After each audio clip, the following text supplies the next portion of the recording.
Man, the situation with Takeoff, man, it's getting more and more trickier the more and more information come out. And it's just like with any other case. The more and more time go by, the more come out in the case. As it all started with the TMZ post, everybody was pointing fingers at Lil Cam Fifth, yellow hoodie, it stood out.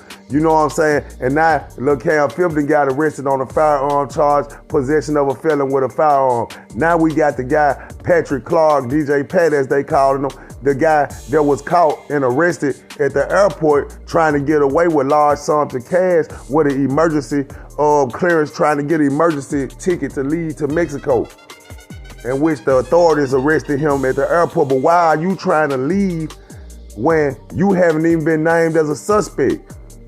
Or is there any information that has slipped towards this man's direction that we don't know about? Because you gotta look at it, it really wasn't no smart move to try to leave the United States, especially by airplane going to Mexico for one, because you knew you was at that place and you know all the people was there, them potential snitches, man. You don't know who going in the interrogation room, who called the police station anonymously that was there. They could be giving out information of who was there, who shot. A lot of people love Takeoff and Amigos.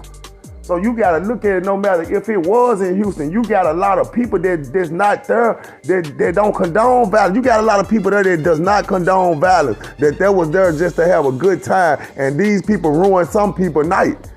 You gotta really look at it for what it's worth, man. You got females in the group. You even had a female that got shot. And then when you look at it, out of this many people being there, you know, you can't definitely concrete say at this moment, like as far as what the police might be able to say it, but people without the information cannot say that for sure that their bullet was meant for Takeoff. They saying he was an innocent bystander. We can't say it was for Quavo, because in that close proximity, I feel like he would have got hit too with him grabbing and screaming over Takeoff like that.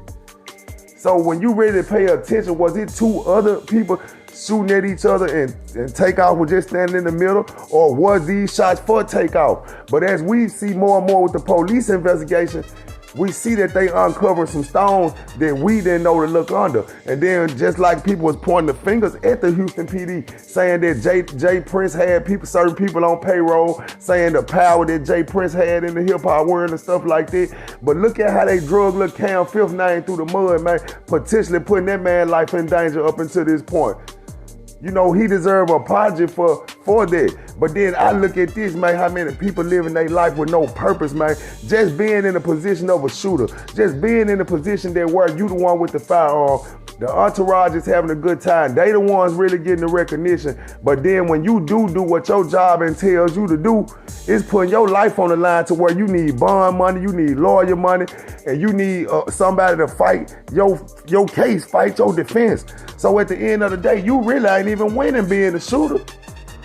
And people are still not realizing the shooter is the lowest person on the totem pole, because the shooter usually the one that go to jail. The shooter usually the one that gets shot. The shooter usually the one that come out on the losing end of the stick, have to be loyal and go to jail and do so many years, while these other folks still out here maintaining and living their lifestyle. And who's to say you go do 15, 20 years, by the time you get out, this person may have been and fell off.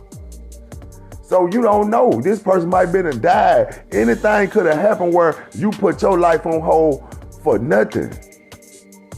So you know what I'm saying? But we really don't know as far as pointing at Jay Prince and them, Jay Prince Jr., whatever, because, man, in a dice game, man, it's going to be some back and forth talking crazy to each other. Sometimes folks just talk crazy to throw you out your game, to get you off your pivot, man. So you always got to know it's always game being ran in situations anyway. And we can't get lost on the fact of how things just go when you talk about dealing with us, dealing with our people, dealing with the culture that have been created for us to indulge in. You really just gotta pay attention. It ain't no other way for it to go than go bad.